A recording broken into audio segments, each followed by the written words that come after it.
Y cuando son las 4:50 minutos de la tarde en Washington, saludamos a Nicolás Albertoni, analista internacional. Nicolás, gracias por acompañarnos una vez más aquí en la tarde fin de semana. Gracias a ti, Carlos, y es un gusto para mí estar en contacto para tu audiencia de Estados Unidos, América Latina y el Caribe. Siempre bienvenido, por supuesto. Una declaración, Nicolás, final de una comunidad integrada por 33 países como la CELAC, que llame a luchar contra la pobreza, la corrupción y la desigualdad en la región, ¿no es más de lo mismo? Claro que sí, que es más de lo mismo, pero también lo que deja al contexto internacional ese tipo de hechos, ¿no? Yo creo, para que la audiencia se pueda imaginar, imagínense la Unión Europea que tenga que terminar antes una sesión con algo que queda... Presidentes que se van 24 horas antes en algunos casos, es también el interés que se muestra más allá de las grandes palabras, ¿no? Es decir, porque se puede decir que se quiere combatir la pobreza, la corrupción, pero ¿cuánto estamos haciendo nosotros como región para combatirla? Es decir, lo que está pasando en Venezuela, lo que está pasando también, los terribles hechos contra la libertad de prensa en Ecuador, son muchos hechos que generan problemas. Precisamente allá iba, Nicolás, no tocar temas de impacto como la arremetida del presidente Rafael Correa, presidente de Ecuador, contra la libertad de expresión y la violación de derechos humanos en Venezuela y Cuba, ¿pone quizás a esta organización en el terreno de la complicidad? Totalmente, totalmente. Cuando uno es testigo de este tipo de hechos y no se enfrenta a ellos, sino pone en este tipo de asambleas, en este tipo de cumbres, claros mensajes de que eso no puede seguir pasando en la región, estamos siendo cómplices de ellos.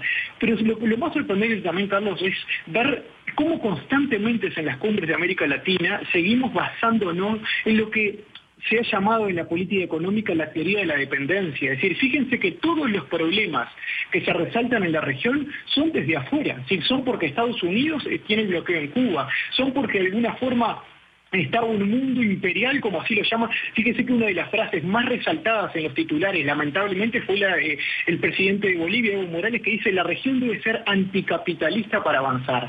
Y más allá de estar a favor o en contra de estas frases, ¿cuánto están haciendo estas cumbres de autocrítica a los problemas que tenemos? Se pone énfasis en que Estados Unidos termine con el bloqueo en Cuba, pero no de que Cuba es una de las pocas dictaduras del mundo que aún persisten, entonces, y la única de América Latina. Entonces, ¿por qué no poner énfasis en los problemas que sí tenemos? No para que sea un club de amigos en que se resalte unos a otros y se vaya a buscar votos para determinadas cosas en los organismos internacionales, sino más bien para trabajar por la región y que realmente esas palabras que terminan en las cumbres pasen a los hechos. Precisamente quisiera que tocáramos esto, viendo el panorama económico mundial, por supuesto, lo que viene, además, posibles escenarios a corto y mediano plazo, ¿en qué deben centrarse los países de Latinoamérica para salir de la situación que enfrentan en este momento? En términos de integración, primero una integración real. Fíjese, yo algo he llamado, sé que varios analistas también lo han descrito así, pero hay una hiperinflación de acuerdos de integración, ¿no? Es decir, tenemos el ALBA, la CELAC, Mercosur. Entonces, primero confluir en algo que sea realmente una integración real entre todos. Y no una integración anti el mundo, sino una integración que se pueda adaptar al mundo, que pueda de alguna forma que esa integración sea una observadora de lo que está pasando en los países. América Latina no está haciendo una autocrítica sana de los problemas que tiene. Seguimos siendo la región con mayor inequidad del mundo. Entonces, no tenemos muchas cosas que pensar y políticas reales antes de que salir a criticar a otros gobiernos en el exterior. Entonces, como único mensaje, primero concentrarnos en que no todo se basa en la ideología, en las derechas o las izquierdas, o los buenos y los malos, sino también ver cómo resolver con políticas reales adaptadas a países. Brasil es muy diferente a lo que puede ser Uruguay, y así viceversa, Colombia con Perú, pero ¿cómo podemos adaptarnos entre todos a políticas más racionales en términos de política económica, de política social en general, pero que no sea una serie de declaraciones antimundo, sino más bien pro América Latina también? Nicolás, una cumbre como esta, ¿para qué sirve?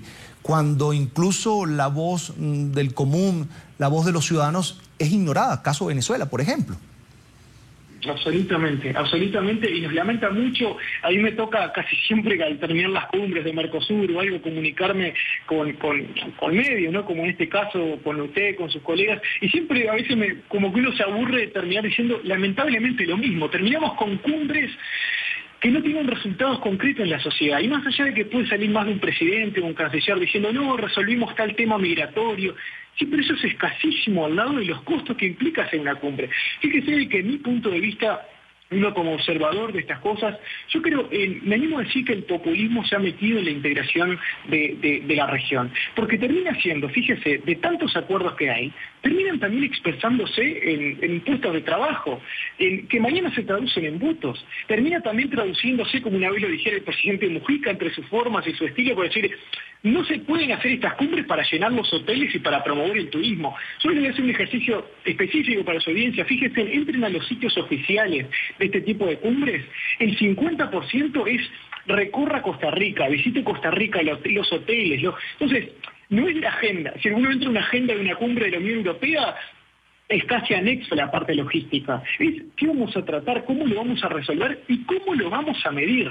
Entonces, estas cumbres hoy diríamos que no están sirviendo para nada en hechos concretos. Tenemos que sincerarnos con nosotros mismos, los latinoamericanos, para darnos cuenta de que todo esto que está pasando termina siendo al final una promoción turística de los países, que no está mal, pero este no es el medio para hacerlo, que creo a través de cumbres, y no estamos resolviendo los problemas que sí tenemos.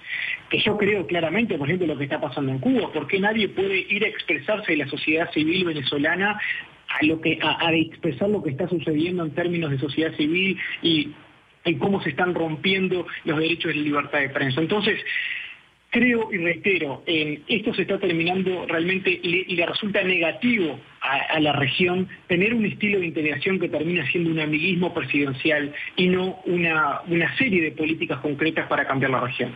En pantalla, Nicolás Albertoni, analista internacional, a quien le doy gracias por acompañarnos un fin de semana más aquí en NTN 24. Por favor, Carlos, es un gusto para mí.